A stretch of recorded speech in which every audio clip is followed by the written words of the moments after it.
Good students. We all know a good student. Some of us like them, others don't. And some of us are them. We've seen them. They're the ones with the color-coded notes, top grades, awards, that shiny approval from every teacher. They're the ones who have it all together. Or do they? Because I've been wondering about something that's impacted me not just as a student, but as a human being. Why do so many of these good students, the ones who shine in the classroom, feel completely lost outside of it? That's not just a rhetorical question. It's something I've seen and lived. You see, I've always been one of those kids who gets labeled as a good student. You'd think that would mean I have things figured out, but it doesn't. In fact, the more I leaned into being this stereotypical good student, the more I realized I was slowly forgetting how to learn.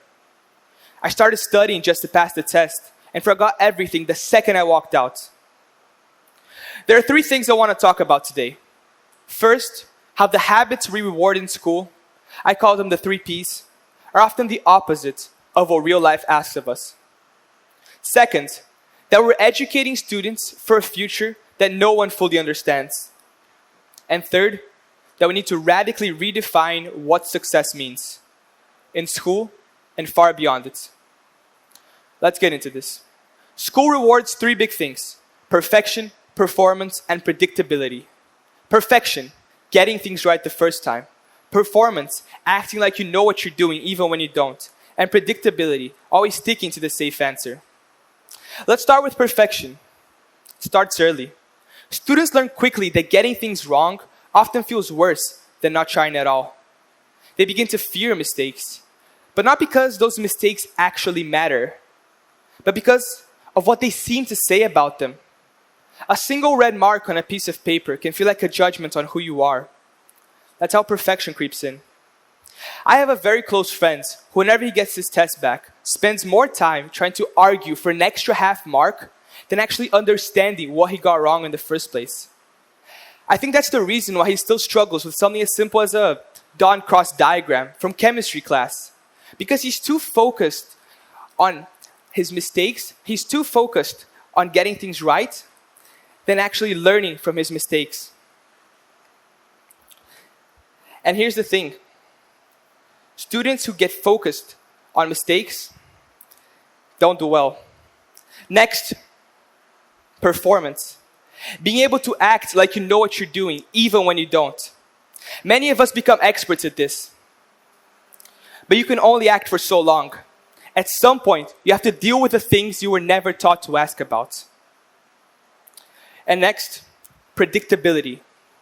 Students get used to giving the safe answer, to writing essays that sound the same, to solving problems they've already seen. But real life doesn't reward predictability. It rewards adaptability. And the students who are always right in class can struggle the most when life gets messy and uncertain, which it definitely will. This brings me to my second point. The world we're heading into is nothing like the one this system was built for. Between AI, climate change, and a shifting job market, it's not just transforming, it's evolving in real time. There's a statistic I read recently. According to the World Economic Forum, 40% of core job skills will change by 2030. That's just 5 years from now. Many of us won't even be out of college. The system was built for a different era, one focused on stability, uniform outcomes. All fine if you're producing factory workers, not adaptable, critical thinkers. Do you know what one of the biggest casualties of this model is? Soft skills. Things like communication, empathy, teamwork, problem solving, adaptability, conflict resolution. These are skills that employers are begging for, and schools barely mention. We spend years teaching students how to write essays, but barely teach them how to listen, how to speak with confidence, or how to manage failure in a team. But in the real world, it's these soft skills, not the test scores, that determine how well you lead, how well you work with others, and how well you recover from setbacks. And here's the thing, soft skills aren't soft. They're essential. We just don't measure them, so we don't value them. Think about it. A surgeon can be top of their class in medical school, but if they can't explain a diagnosis clearly to a patient or stay calm during a crisis, that knowledge alone won't save lives. Which brings me to my third point, how we define success. Here's what I think. We don't need to tear down the system, but we do need to rebuild parts of it. Because the students who succeed in this system aren't always the ones who are learning the most. Sometimes they're just the ones who are best at pretending that they already know it. Some students get so good at school that they lose themselves in it. Their identity becomes the straight A student, the overachiever, the one who never fails. But what happens when they do fail? When they don't get into their dream college? When they lose a job? Or when life gets messy? Many of them haven't learned how to get back from that because the system taught them that failure was not part of the story. We need to stop acting like there's one definition of intelligence. There's academic intelligence, sure, but there's also emotional, social, physical, musical, and the ability to combine them in unexpected ways. One of the most striking stories I ever heard was of David Karp. He struggled in school, dropped out at 15, never finished high school, never went to college, but he had a passion for building things. He taught himself how to code, started working as a software consultant in his teens, and eventually, he found a Tumblr, the blogging platform that Yahoo bought for $1 billion.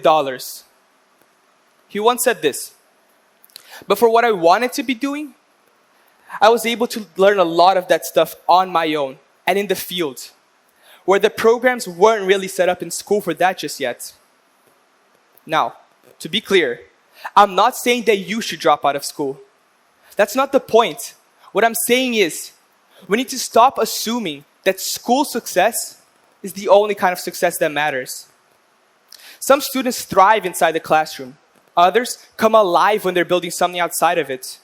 Our system should be able to recognize both.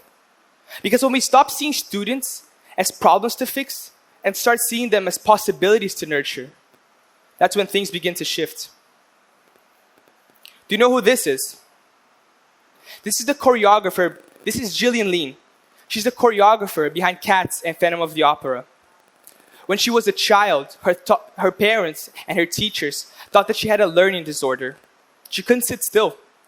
Her mother took her to a doctor one day, and the doctor turned on the radio, left the room, and said, "Just watch."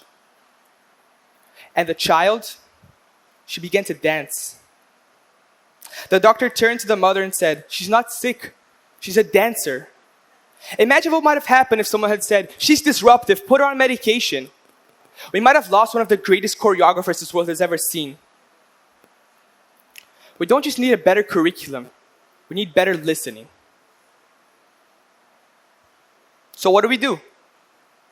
Well, if you're a student, stop being afraid of mistakes. Ask the hard questions. Try the things you might fail at. That's where the real learning happens.